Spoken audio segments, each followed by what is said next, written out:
Baik, Assalamualaikum warahmatullahi wabarakatuh. Salam sejahtera bagi kita semua. Yang terhormat Ibu Yudhita selaku dosen pengampu mata kuliah Manajemen Keuangan Daerah. Di sini saya selaku moderator dari kelompok 1 akan menjelaskan tentang RPJPN. Mungkin sebelum kita melanjut ke penjelasan atau pemaparan tentang RPJPN itu sendiri, mungkin bisa perkenalan dari kelompok 1. Untuk yang pertama silakan. Baik, saya Mahesti Adhanita Arnanda, NIM 086. Saya M. Goril Nikana dengan NIM akhir 89. Saya Nur Yunita Sari dengan NIM akhir 096. Saya Fajar Ramadan dengan NIM akhir 108. Saya Binti Bindawati dengan NIM akhir 110. Saya Dwinka Apriliani Putri dengan NIM akhir 125.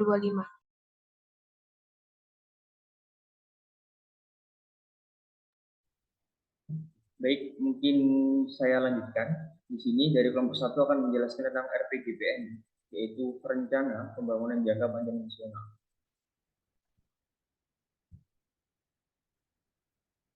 Baik, untuk definisi RPJPN sendiri, yaitu Rencana Pembangunan Jangka Panjang Nasional tahun 2005 sampai dengan 2025. Yang selanjutnya disebut sebagai RPJP Nasional.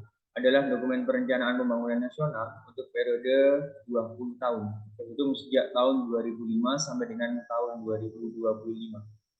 RPJP Nasional merupakan penjabaran dari tujuan dibentuknya pemerintahan negara Indonesia yang tercantum dalam pembukaan Undang-Undang Dasar Negara Republik Indonesia tahun 1945, yaitu untuk melindungi segenap bangsa dan seluruh tumpah darah Indonesia, memajukan kesejahteraan umum, mencerdaskan kehidupan bangsa, dan ikut melaksanakan ketertiban dunia yang berdasarkan kemerdekaan, perdamaian abadi, dan keadilan sosial dalam bentuk rumusan visi, misi, dan arah pembangunan nasional.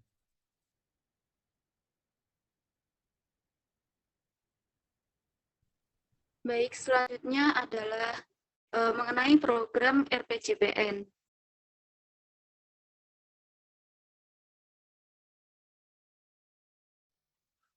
Untuk sasaran program dan indikator kinerja program Ditjen PPKL tahun 2020 sampai 2024, yaitu sasaran strategisnya adalah terwujudnya lingkungan hidup yang berkualitas serta tanggap terhadap perubahan iklim. Untuk sasaran program, yaitu meningkatkan indeks kualitas air, di mana indikatornya indeks kualitas air atau poin. Selanjutnya meningkatkan indeks kualitas udara. Untuk indikator kinerja programnya yaitu indeks kualitas udara atau poin. Selanjutnya meningkatkan indeks kualitas air laut, di mana indikator kinerja program atau satuannya indeks kualitas air laut per poin. Selanjutnya meningkatkan indeks kualitas tutupan lahan dan ekosistem gambut, di mana indikator kinerja program persatuannya indeks kualitas lahan per poin. Selanjutnya meningkatkan indeks kualitas tutupan lahan, di mana indikator kinerja program persatuannya yaitu indeks kualitas tutupan lahan per poin. Yang terakhir yaitu meningkatnya indeks ekosistem gambut, di mana indikator kinerja program persatuannya indeks kualitas ekosistem gambut per poin. Untuk selanjutnya ada indikator RPJPN.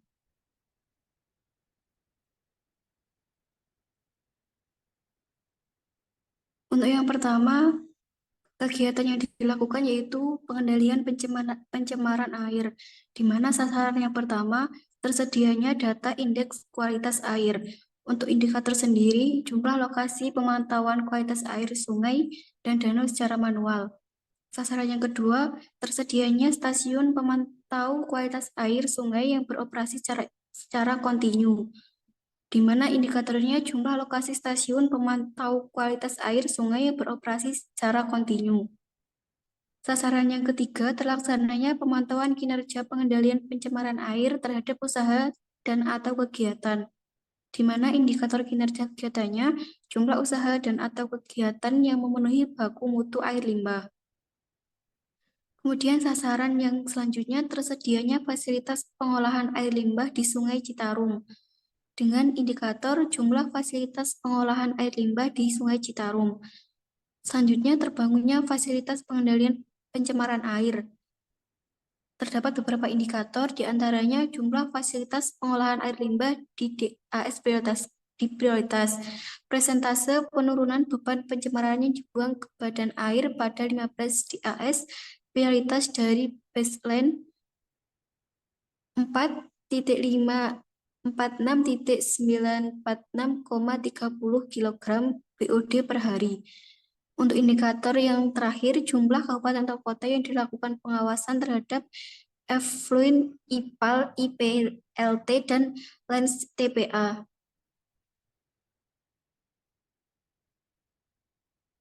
Kegiatan yang kedua yaitu kegiatan pengendalian pencemaran udara, di mana ada 3 sasaran dan 3 indikator.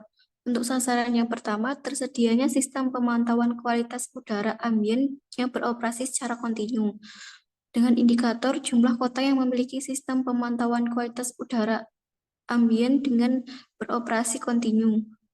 Sasaran yang kedua, tersedianya data indeks kualitas udara dengan indikator kinerja, terlaksananya pemantauan kualitas udara untuk perhitungan indeks kualitas udara. Sasaran yang ketiga, terlaksananya pemantauan kinerja pengendalian pencemaran udara dengan indikator kinerja kegiatan, jumlah usaha, dan atau kegiatan yang memenuhi baku mutu emisi.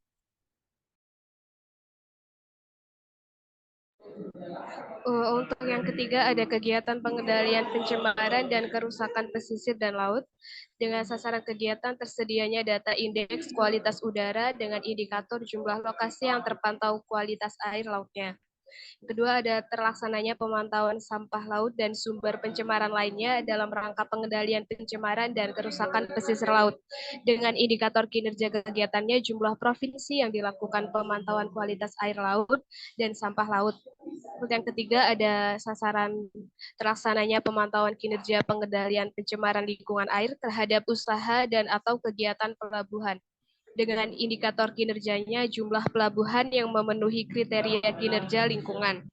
Yang selanjutnya ada terpulihkannya ekosistem pesisir laut dengan indikator jumlah lokasi ekosistem pesisir laut yang dipulihkan.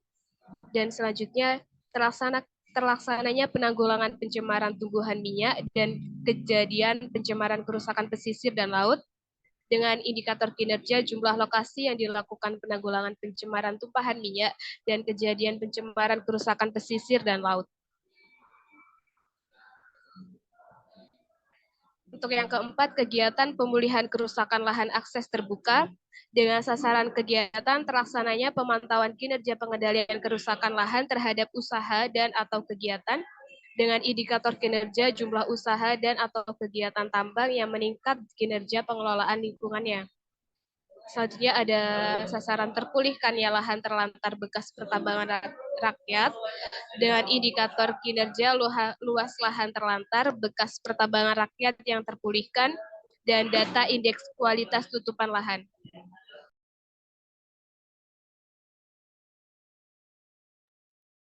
Baik, untuk selanjutnya yaitu yang kelima, kegiatan pengendalian kerusakan gambut dengan sasaran terlaksananya pemantauan kinerja pengelolaan ekosistem gambut terhadap usaha dan atau kegiatan dengan indikator jumlah usaha dan atau kegiatan yang memenuhi persyaratan pemulihan ekosistem gambut.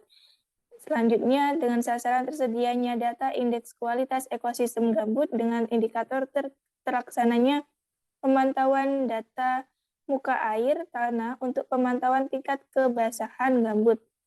Sasaran selanjutnya terbentuknya desa mandiri peduli gambut di 12 provinsi dengan indikator jumlah desa mandiri peduli gambut yang dibentuk di 12 provinsi dan jumlah desa mandiri peduli gambut yang dibentuk di 7 provinsi. Sasaran selanjutnya terlaksananya peningkatan kapasitas daerah dalam penyusunan perlindungan dan pengelolaan gambut dengan indikator jumlah provinsi dan kabupaten atau kota yang difasilitasi dalam penyusunan rencana perlindungan dan pengelolaan ekosistem gambut. Sasaran selanjutnya tersedianya peta KHG dengan skala 1.50.000 dengan indikator jumlah KHG yang dipetakan karakteristik ekosistem gambutnya skala 1,50. Dengan indikator luas lahan gambut yang difasilitasi restorasi gambut pada 7 provinsi rawan kebakaran hutan. Sasaran selanjutnya terpulihkannya kawasan hidrologis gambut yang terdegradasi. Dengan indikator luas kawasan hidrologi gambut terdegradasi yang dipulihkan di lahan masyarakat. Untuk kegiatan yang keenam, yaitu kegiatan dukungan manajemen dan pelaksanaan tugas teknis lainnya, dengan sasaran meningkatnya reformasi tata kelola pemerintah yang baik di lingkungan Ditjen PPKL, dengan beberapa indikator, yaitu nilai sakit Direktorat Jenderal Pengendalian Pencemaran dan Kerusakan Lingkungan, kemudian level maturitas SPIP Ditjen Pengendalian Pencemaran dan Kerusakan Lingkungan, kemudian laporan keuangan Ditjen Pengendalian Lingkungan yang tertib dan akuntabel.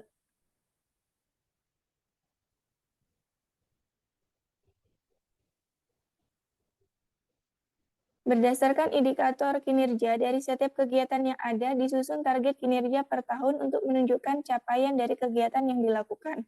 Target kinerja yang ada ditentukan berdasarkan satuan masing-masing. Pembagian target kinerja per tahun ini bertujuan agar dalam setiap tahunnya Ditjen PPKL dapat mengevaluasi efektivitas kegiatan yang dilakukan untuk bisa mencapai sasaran strategis besar yang telah ditetapkan.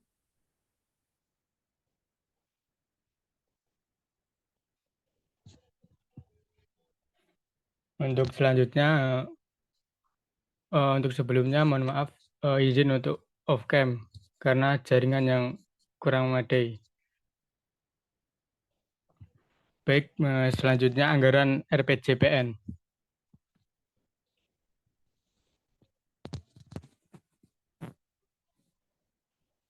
Di sini terdapat tabel kerangka pendanaan kegiatan PPKL tahun 2020 sampai 2024. Terdapat kegiatan PPKL dan besaran anggarannya. Yang pertama, ada kegiatan pengendalian pencemaran air. Yang kedua, kegiatan pengendalian pencemaran udara. Yang ketiga, kegiatan pengendalian pencemaran dan kerusakan pesisir dan laut. Yang keempat, kegiatan pemulihan kerusakan lahan akses terbuka. Yang kelima, kegiatan pengendalian kerusakan gambut. Dan yang terakhir, kegiatan dukungan manajemen dan pelaksanaan tugas teknis lainnya. Dan total anggaran sebesar 6.382.263.293 rupiah.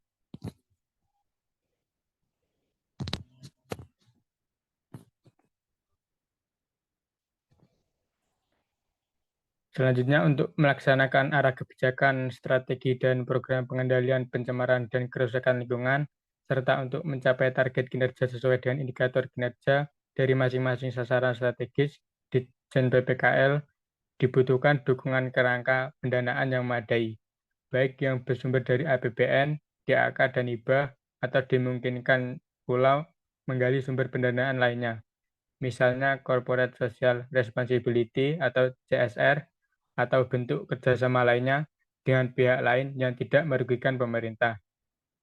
Skenario pendanaannya masih ditunjukkan untuk belanja non-operasional atau belum termasuk belanja gaji dan operasional perkantoran, dengan mempertimbangkan kebutuhan pengembangan infrastruktur, kemampuan kelembagaan, SDM, potensi dan kontribusi Ditjen PPKL terhadap perekonomian nasional dan daerah selama tahun 2020 sampai 2024. Kebutuhan pendanaan 5 tahun tersebut dirinci setiap tahunnya berdasarkan target indikator kegiatan yang telah ditetapkan.